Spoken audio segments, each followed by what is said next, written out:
30 seconds.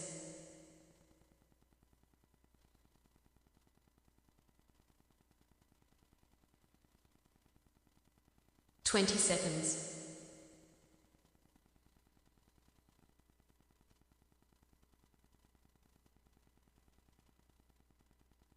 10 seconds.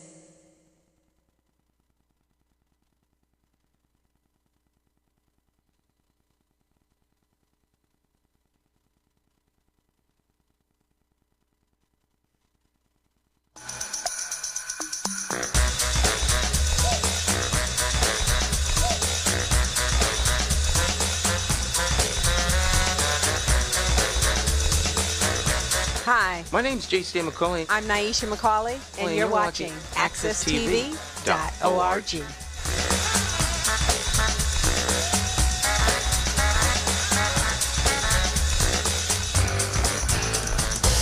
Good morning again. This is Jonathan Small, host and producer of All About You. All About You is one of two different programs that I have the pleasure of hosting and producing live every single week at AccessTV.org studio. All About You is a show that's designed to give you, the viewers, some information and background related towards the particular guest. This morning on All About You, we have a very extraordinary guest who has overcome a tremendous amount of adversity and has a tremendous amount of perseverance and persistence, and I look forward towards this particular interview. The guest this morning on All About You is the co-founder, owner, president of Harp Sound Media and Entertainment, located in Richmond, Virginia, no other than Coach E, Erica Harper. Good morning, Erica. How are you doing? Good morning. I'm well. How about yourself? I'm doing fine. It's our pleasure to have you here, Erica. Erica, I believe you were born and raised in Richmond, Virginia. Yes. Go Falcons. That is my alma mater. I graduated from Huguenot. Look, we Falcons, no matter how old we get, we always talk about that. So. Okay. Well, Erica, what it was like for you growing up as a child that you can remember in Richmond, Virginia? Wow. So my grandparents raised me. They were kind of that old school parents, but they were amazing. So I did a lot of traveling. Everything was about family with them. I watched my grandfather, he worked hard, worked long, worked hard. It was all about making sure his family had a lot. That we were, like had a whole lot, but we had a lot. In retrospect, I was able to go to private school versus public school initially. So I had opportunities that some may not have been able to have, even as an adult, being able to say, hey, I remember being in school and we going and having retreats. And I'm like, what is a retreat? Is what my friends are saying to me. And I'm 12 years old. And I'm like, a retreat is when we go to an open place and we sit and we study the word of God. And they're like, oh, okay. All the way to having ski trips and things like that. So, my grandparents, they did a lot. They did a lot. And my grandmother was a baker. So she to this day is still remembered for her wonderful cakes and pies. Well, Erica, it sounds like you had a lot of different adventures and different places that you were able to go to, maybe a little bit more than a typical normal kid, if that's the case. Yes, I am very thankful for that. And I believe a lot of that came from my grandparents. They both started out in South Carolina. And my grandfather, I had no clue until he passed away in 2022 that his family were sharecroppers. And he made a decision that was not going to be his path. So he ended up moving north to New York and from South Carolina. And believe it or not, my grandmother used to live in South Carolina and she made her way to New York. They didn't know each other at all. But they were these people that believed in having more and experiencing life. And so they met each other. and they had an opportunity to move from New York to Kalamazoo, Michigan, to here in Richmond, Virginia. And that's kind of where they retired. But that tenacity or that go afterness spirit that they had, they gave that. They passed that down to their children, myself, my uncle, and my mother. And so I don't think that everybody gets those opportunities. I'm learning now as a older adult. Right. Now, Erica, you mentioned some high school, the Falcons. Was this a typical, I guess, urban type of high school? I'm just trying to picture what this high school is like that you had attended. Could you kind of explain a little bit about this high school? Absolutely. It's actually on the south side of Richmond in Virginia, Huguenot High School. It is a urban high school. So you're talking about a young lady that went from a private school where I was a minority. I believe it was 5 or 10 African Americans out of thousands of kids in a school, because it was a college prep school, to going now to where I am a majority amongst the minority being of a white culture. So it was a very big shift for me.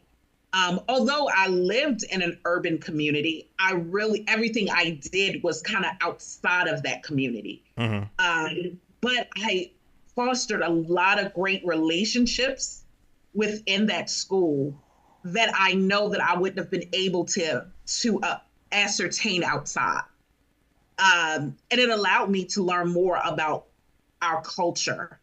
It allowed me to learn more about even my history concerning my family, because, it's not that we sat around the table talking about certain things, but, when you're in a school where, history, U.S. history is taught, and they're not neglecting, speaking about you as a Black person, now you or myself is now opening dialogue when I'm sitting at the tables with aunts and uncles who I later found out walked with Martin Luther King and different things like that.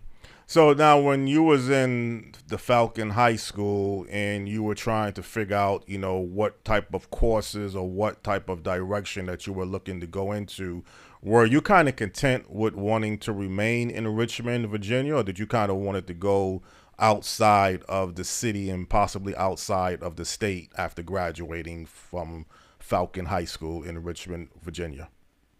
Oh, wow. That's a good question. I actually, while I was in school, would oftentimes go to Maryland to hang out with a cousin of mine. And I loved Maryland. I loved the DC area. Even though now it's considered the DMV, Maryland, DC, Virginia, I just loved it outside of Virginia. Love Richmond, don't get me wrong. But there are so many other things to experience, so many other cultures. It's just exciting. So in high school, yes, I knew that at some point I would venture outside of Richmond. I just didn't know how far I was going to go and how long I was going to stay. I didn't know any of that, but yes, I did know. Now, when you was going into the DMV, the DC, Maryland area, did you get a certain level of higher expectations? Did you look at this as a total different type of challenge, or was it just another particular city that you was able to go to and circulate in? So when going up there, it exposed me to a different lifestyle. I started seeing more women holding jobs, like my aunt. She was she's a go-getter. So I'm watching her maneuver through government and really, improving herself. It was, I come from a humble home, meaning that even though certain things that we could get, I was never name brands was never anything in my household that was glorified, because my grandmother did not believe that you should um, consider yourself important or beautiful or wealthy because of the name brand that you wear. She always believed in it has to be something from the inside that projects out. And so you could be in rags and still be $1 million. Mm-hmm. So leaving the area that I was in and always going to Maryland, and I'm seeing name brand everywhere. And I'm seeing like, oh my God, it's a car you drive. It's like, okay, wait a minute. And I'm seeing people working hard, getting these 6-figure jobs and all of this stuff. I was like, wait a minute now. This is something a little bit different than what I'm used to. Yeah. Things are fast, people are having fun. And I'm like, Right. Seems like something I want to check out. Right. So it sounds like Richmond is a little bit slower. DC, Maryland is a little bit faster. But again, you said you was exposed to people making 6-figure earnings, government job on positions. Did this kind of now started to motivate you to kind of move your career into something similar, like what you was being exposed to in Maryland, or were you trying to challenge yourself when you come back to Richmond to try to develop yourself into what you were exposed there? Oh, that sounds so good, but no. I was experiencing that, but even as a young lady, I still had my internal issues. Even though I wanted that, I never knew if I could have that. Mm-hmm. And my focus really wasn't on that. Although my grandparents, they raised me a certain way, I still had things playing in the back of my mind. Being a woman whose mom did not raise her, and who does not know her biological father, not understanding until as an adult, those created issues of abandonment, issues of rejection.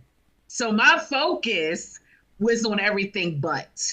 My focus was on how to fit in, and hopefully one day something like that may shake for me. Right. It wasn't until I dropped out of college at the age of 18 that I realized that, and I dropped out because I majored in party and I got pregnant with my first child. Mm-hmm. And I'm sitting there looking at her, and she's just such this bundle of joy. And I'm like, where do I go from here? Mm-hmm. And I'm working part-time jobs, and I can't give her the things that I want to give her because I want to give her more than what I had. And having to start making some decisions about my life, was madly in love with her father. He could do no wrong, even though he was doing everything wrong. He could do no wrong. Mm-hmm. I'm on this journey, this roller coaster, and I don't realize I'm on a roller coaster. When I gave birth to my second daughter, which was about almost 2 years later, that's when I got introduced to banking. Mm-hmm. And in that experience, I started realizing how much I loved to help people. Because even though I was just answering basic calls at first, I could hear their people's needs, and I wanted to meet them. And I felt like there were certain deficits that were happening. So I took it upon myself to really learn escrow accounts and things like that, which allowed me to start moving in different aspects within the bank. Mm-hmm. And I think that's when the rocket took off. So at this point now, you are kind of establishing your career, Erica, and you're learning about the banking world, finance world, and you're still in Richmond, Virginia. Do you feel at this particular stage of your life that you are on track and you know where you're going at? Because I know there's going to be some obstacles later on as we get into this interview, but at this particular stage of your life, do you feel kind of that you're going in the right direction, or you're still kind of learning and figuring out exactly what you should be doing with your life and career? So at this point of coming into the banking industry, I felt like, okay, yes, this is it. But I will say one of the things that when I was in Maryland, I saw that, how people were progressing forward. So I never was the one to get comfortable. And when I realized that I couldn't go any further where I was at, I started looking outside of where I was. And that's how I got the opportunity at Nations Bank, which I will tell you was the next pivotal place that changed my whole entire life, going in as a loan specialist. And at that time, I was relaying underwriting decisions to customers, letting them know whether they're approved or not, and then cross-selling and upselling them on bank products. Once I took that position, probably a few months, month or two, so Bank of America followed. And they merged with Nations Bank, and the company became Bank of America. So the place that I began is the place where I'm at yet again. And so in that, I found my sales ability. Again, I love to help people. So I'm always looking, like, is this all you need? What is it that you're looking to do? Let's talk about this. And so from there, I started setting precedent on the upsells and cross sells within the department. I was the one that everybody was watching to beat, and I would constantly increase the bar. Like, and people are trying to figure out, look, this lady has only been here for a short period of time. How is she out producing everybody like this? And that's, I'm telling you, I was like, wow, I'm now winning trips. Right. And making commission that I had never thought that I was going to make. And I'm like, whoa, this is good. Well, Erica, now do you starting to get this feeling that you're kind of emulating that type of level of people that you were exposed to in Maryland that were making six figures, even though you might not have been making six figures, but now that you're starting to kind of feel like you're one of this elite group of people making these type of business deals in the banking industry? Or were you still at a humble level and still kind of trying to get to the next level in your stage of your career? You're asking all the great questions today. So let me say this. Even though financially I was there, still inwardly I was dealing with issues, right? So I don't think I ever processed where I was at. Other than I'm making money, I'm able to provide a specific lifestyle for my kids. And that was kind of where I was. But I did start developing more goals. And in this process, it moved me from later getting to underwriter at Bank of America to actually making a move. To some people, it looked like taking a step down, but for me, it was actually another amazing move. But I moved from being an underwriter to going outside of Bank of America and becoming a loan officer, a mortgage loan officer. And a gentleman, Charlie, he walked me through the process over at this particular company of how to originate. I was afraid to do it. Had been offered the opportunity to do it many times, but when people started telling me, "Oh, you're going to be 100% commission," I was like, "Oh, I got kids." The fear coming in, and so I would never do that. So the opportunity that this gentleman offered me gave me a base salary and commission, and then he was there and he taught me some things. At that point, I started meeting a different type of people. I started having people that had already made their first million come and sitting in my office. I knew at that point something different was happening in my world. I just didn't understand what or why. Right. But I knew something was shifting. And because of my grandparents and their teachings, I want to say that even when I strayed away from specific things, their teachings drew me back. and it leveled me, it grounded me. But that was kind of, I think at that point is began my journey of, hey, I want to make my first six figures. Mm-hmm. And I did. I did at an early age. And it was an experience. I don't have anything from that time to show for it. Let's just say. Right. Um, Again, not understanding that if your inward is off, everything around you is off. Mm-hmm. So, again, I keep alluding, it wasn't until later on in my adult career that things started being revealed to me for me to understand, look, you got some real issues happening. Mm-hmm. And that's why you can't get but so far in your career. So, well, Erica, we had discussed we're going to hit some hard issues. This is like a biographical show, so I really don't have to go in this area, but it's part of your life. At one point, you had experienced some homelessness, and some of the most successful people in the country, like Steve Harvey, Tyler Perry, and many people that people may not be aware of, have at one point been homeless. If you want to disclose pretty much, or you don't want to disclose how you got into this situation, but for sure, what was it like now at this particular stage of having so much going for you in one direction and now all of a sudden finding yourself homeless?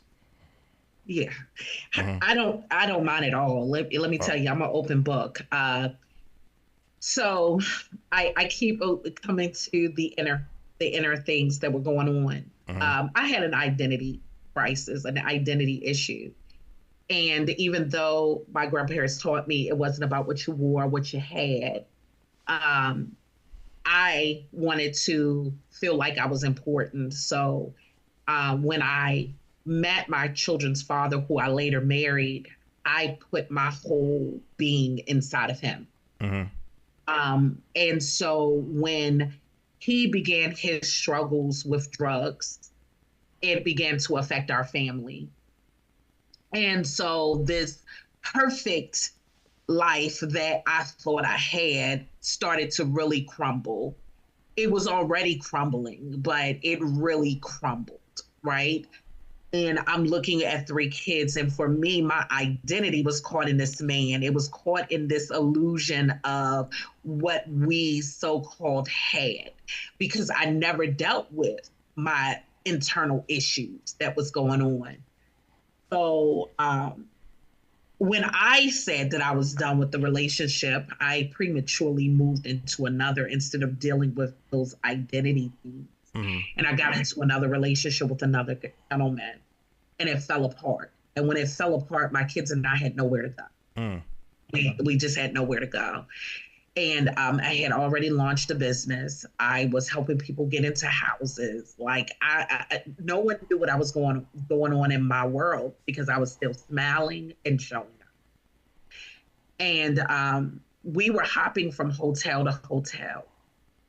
Then we started hopping from house to house. And I had this elaborate lifestyle. And so I was able to get us into an apartment, and we got into that particular apartment. And within months, we were out of there because my whole financial landscape had changed. And I wasn't willing to adjust to where we were. And so we went back hotel to hotel, family to family. And finally, I ended up taking a job. And I said, enough is enough. I'll take a job. And I started working, and I started stabilizing us inside of the hotel, started dealing with some real truths that was, things that I didn't want to address, but from that situation, I was able to get us out of the hotel into a nice home. And we stayed there and for about a year. And then I transitioned back to Virginia. where I stayed for a couple of years. Never was really over the Maryland experience, but I figured, hey, let's kind of go back to what we know to be home. And so I did. And in that process, I guess the healing started to begin. And, we always talk about healing, but healing is not a pretty picture at all. And uncovering who you are and starting to see not just a financial mess that you're creating, but even in your personal decisions, which is now affecting your business decisions. It's like, ugh. So that here we go. And all of my kids ended up leaving home because of another decision and another relationship that I decided to make, which ended up essentially leading me back down the path of running from hotel to hotel. It is a sad story because, again, professionally, I'm showing up. Right. No one knows what I'm going through. No one has a clue, And then finally, ended up back in Maryland. And I did this whole cycle thing for a while, yet again. And at some point, reality started kicking in. Like, Erica, look at how old you are. Is this really what you want your kids to remember you as, number one? And number two, is this how you want them to live? Mm-hmm. And I had to make some real decisions. And in that place of me, in that spiral, there were people that walked away from me that I felt like was able to help me through. But later on, I learned that, some people just can't. And you have to release them where they are. And so, my faith is, if I be real candid, it's what anchored me. It's what ended up anchoring me. It was me coming out of the four walls of the church, because now I no longer can mask and hide. And I'm sitting in my house now in tears, and I have no choice but to look at the woman in the mirror. And that began to change my whole life. The teachings that those, had tried to, give to me, they started to come back. And I went through a journey of, I'm going to release this person. I'm going to release that person. I'm going to accept that this happened, but this doesn't define me. I'm going to, move forward in spite of what other people say. I had to go through that process of healing. And in that began that, other great turnaround for me in my life. And that is what has been helping me to propel forward. Well, Erica, one of the biggest turnarounds was when you were able to co-found and eventually own and be president of Harp Sound Media and Entertainment Company. And I know you've been bridging a lot of gaps, bridging a lot of different areas over the course of your life in the banking and financial world. But how did this whole opportunity come about for you to co-found and eventually be the owner and president of Harp Sound Media and Entertainment Company? Okay, so to really understand that, you have to understand me as a child. I was this performer. Those that grew up with me know we were going to put on a performance before you went home. We were going to lip sync, sing, rap, dance, something. We were going to do something in front of our parents before you went home. It was just embedded in me. Even when I was in daycare, I put a whole production of the remake of Thriller with all the kids in there. And when I see some of the people from back then, we just crank up laughing because they remember. And so there was a young lady that my grandmother really admired. Her name was Deborah, and her name is Deborah. And she would pick me up, her and my best friend, we're like family, we could go years without talking, but it's like we're still connected. But she would, when she would come in from New York during the summer, she would take her and I to different things to perform and see performances and stuff like that because this is what we love to do. And so we were a rapping team. Mm-hmm. And so it always was in me. So I had for years kind of kicked around having a radio show, radio station, and also a radio show, in which I did accomplish that. Mm-hmm. But during probably about maybe 4 years ago, a lady called my cell phone, calling for someone else. And I said, ma'am, I'm sorry, you have the wrong number.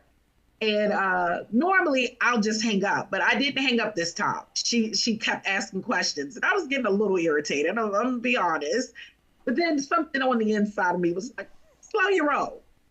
So within maybe 2 minutes into the conversation, she says, I didn't call the wrong number. I never called the wrong number. I'm looking like, who is this woman? And she said to me, what is your last name? And I tell her my last name, and she just starts making this lovely noise thing. Ah. And I'm just like, what are you doing? Like, what are you doing? So to make a long story short, having a conversation with her reminded me of my love of music. It reminded me of my love of entertaining. It reminded me as a little girl, I always thought I was going to do something in the industry. I just didn't know what, you know. And so my cousin, he and his wife are in the industry.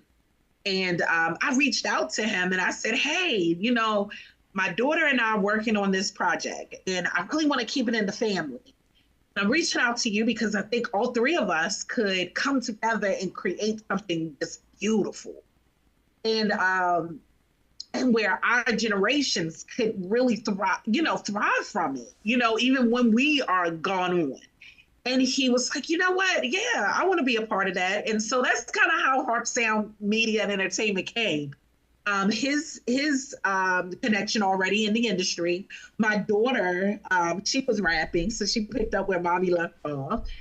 And she also had went to Full Sail University and graduated with a degree in recording art. So it was just like the perfect match made in heaven. Okay. Well, Erica, Harp Sound Media and Entertainment, it's like a component of radio. I guess you're going to be developing podcasts. Is there television involved? I mean, what's the whole breakdown of this particular company that you are a part of? Absolutely. So first, let me start and say this.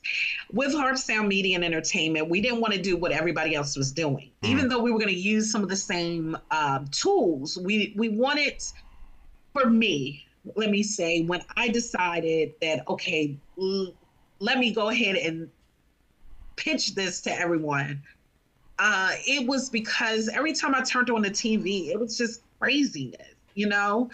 And these are the things that our youth are watching, they're emulating, and they feel is healthy. You know, it got to a place where, you know, people felt like toxic was it, you know? And I'm like, no, it's not it. It's never been it. No one really wants to be toxic. And so when Harp Sound Media and Entertainment came, it was to become a staple of positivity in a community that is experiencing so much negative, toxic information coming through.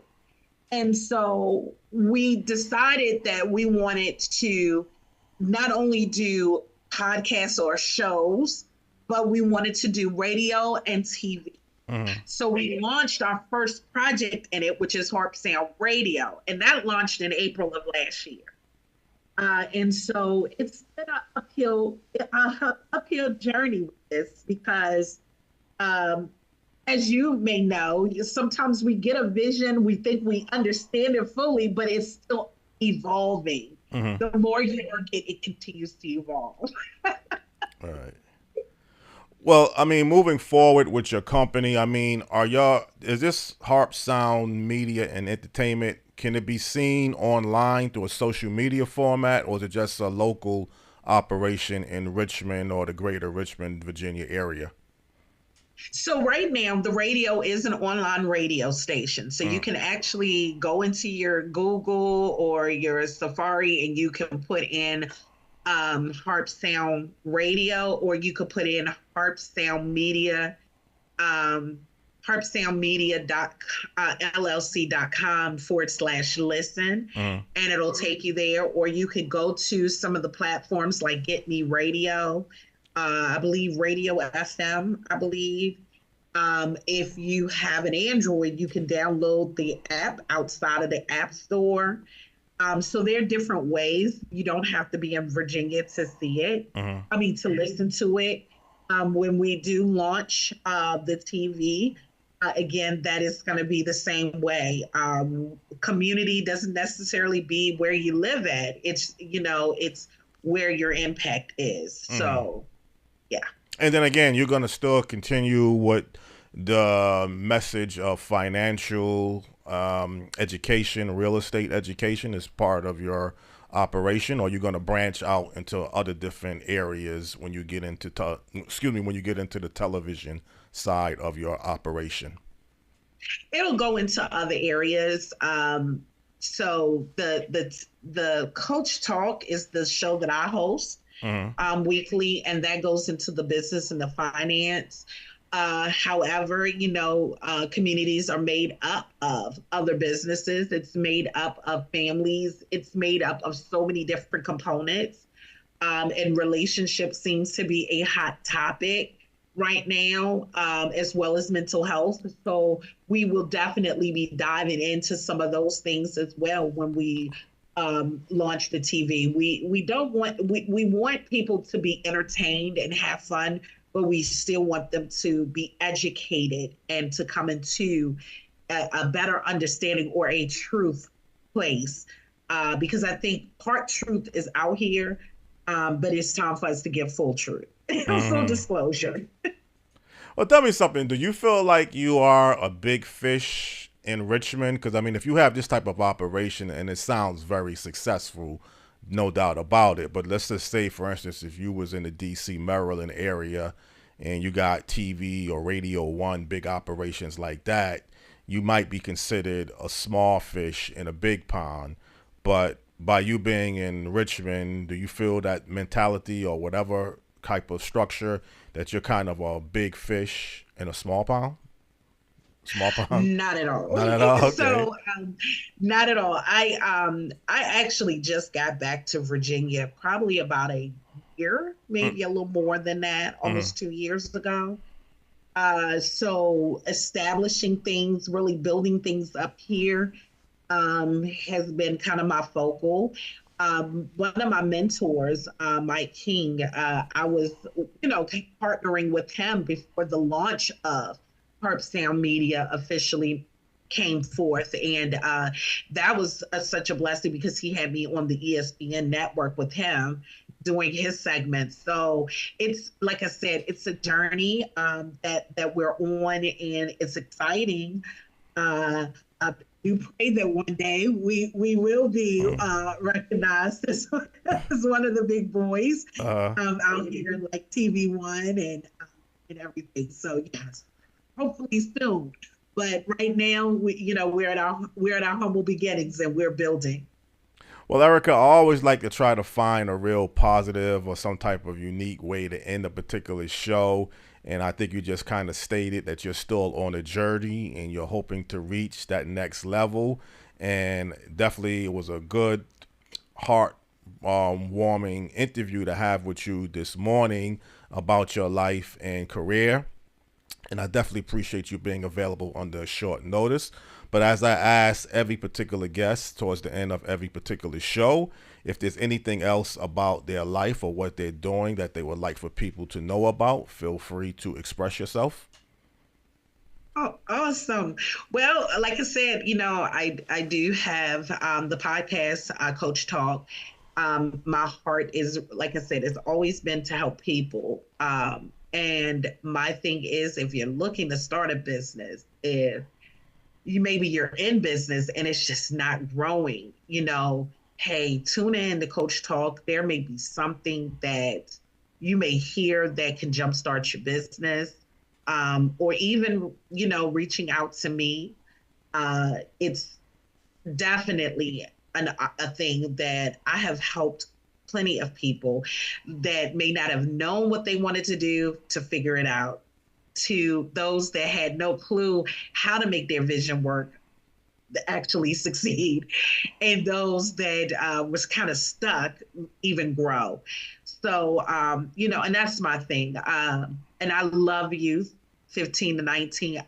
That's kind of like, I love the youth, because I believe that's kind of the age that people kind of throw their hands up on them. And that they're so lovable at that age. And so, I will be working again with them really, really soon, to help them to really be cultivated, because there's a lot of business, a lot of programs out here, but there's still not enough, because our youth, they're so on a path that is so disturbing. And I feel like it's going to take an army of people to really make sure that our next generation will be around to really experience some of the successes, if not more, because my prayer is really the more than what we have experienced.